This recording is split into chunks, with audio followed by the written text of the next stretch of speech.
Mask Rider belongs with the many iconic Japanese characters that are known to many people around the globe. People would recognize characters like that even if they don't know which show or type of media they're from, because they've paved the way or inspired the next successful show, or their influence is apparent in those. Personally, I'm familiar with games inspired by Mask Rider rather than TV shows. So although I've seen the main character design numerous times before, I don't know much about it, which is why I decided to give Shin Kamen Rider a watch, and why I went on to read about it before making this video. And I'm so glad I did read about it, but this will make talking about this movie a bit difficult knowing what I know now.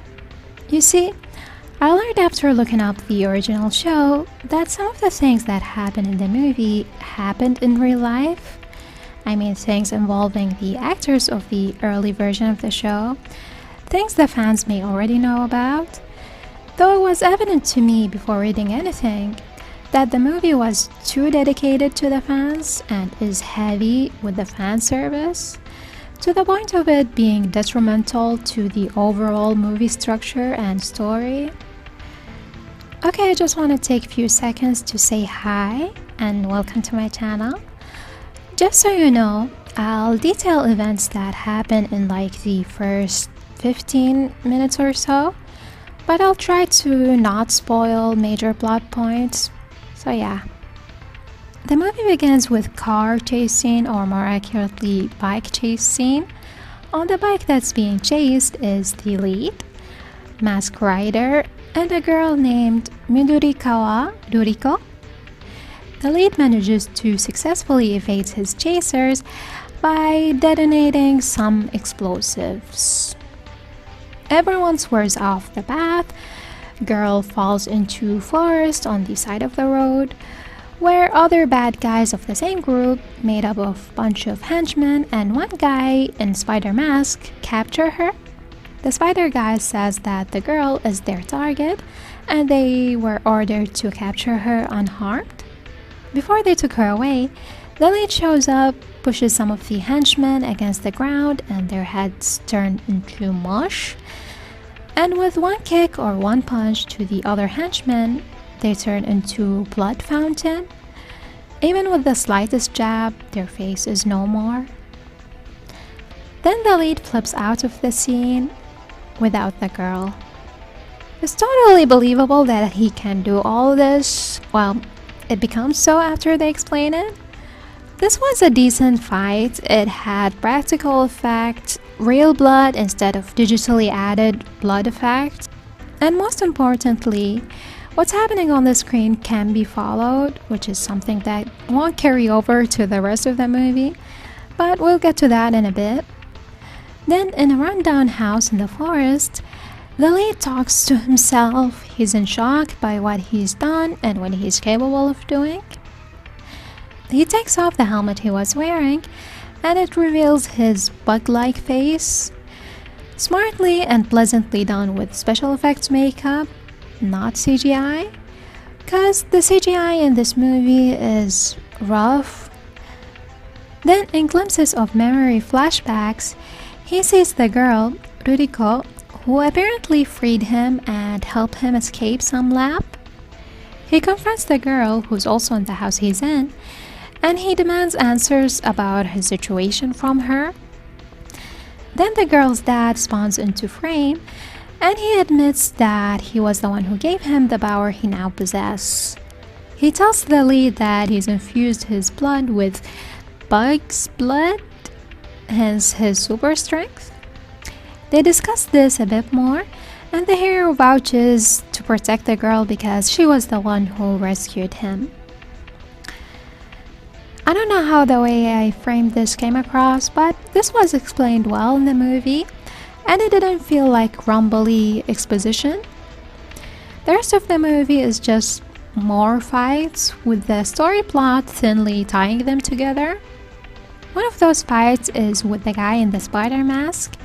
He didn't stop looking for them after they left, so he found them, but he's not as easy to take down as the previous henchman, Because, like the hero, he sparks bug and have super strength. In contrast to the lead, he's seemingly content with his power and comfortable in his skin, if you will. And while fighting the lead, he was trying to persuade him to join his side or at least go the anarchist route.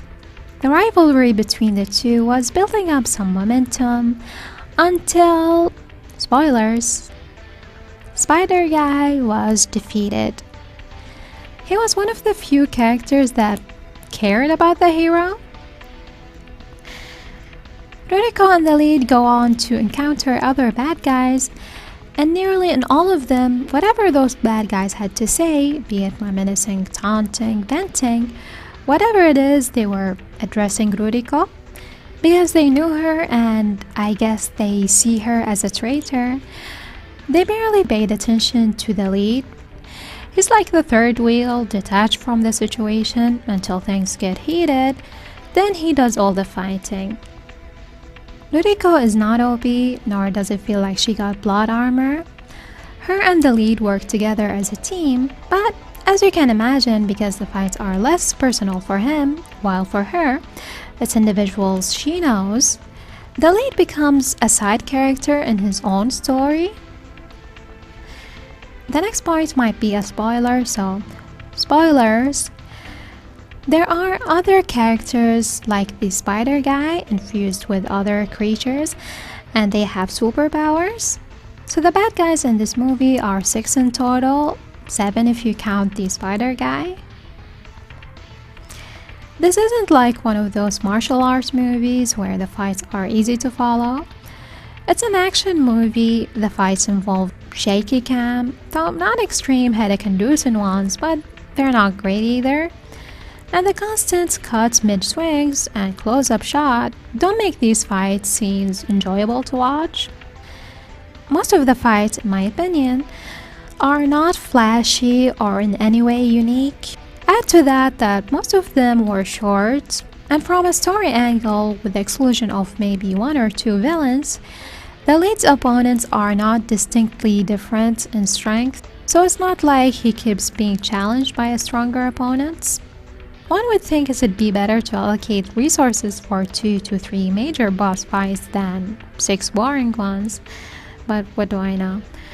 I think the fan service is the issue here, which is why there were too many bad guys. At least I think this would be an issue for non-fans of the franchise. To be brutally honest, it started to feel like watching a bunch of formulaic episodes. Only thing that kept me watching was morbid curiosity.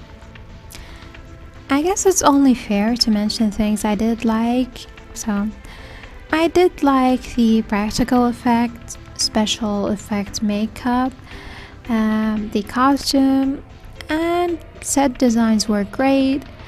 And I thought the actors did phenomenal work. You end up buying into the characters they're playing.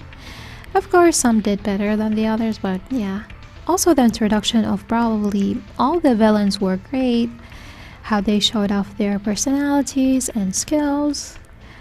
Another thing is that the movie takes risks, though probably predictable ones for people who know the story. Yeah, I can't recommend this movie. The story was okay, but it's a 2-hour movie of mostly mediocre fights. They're not even gory, and the movie is not campy.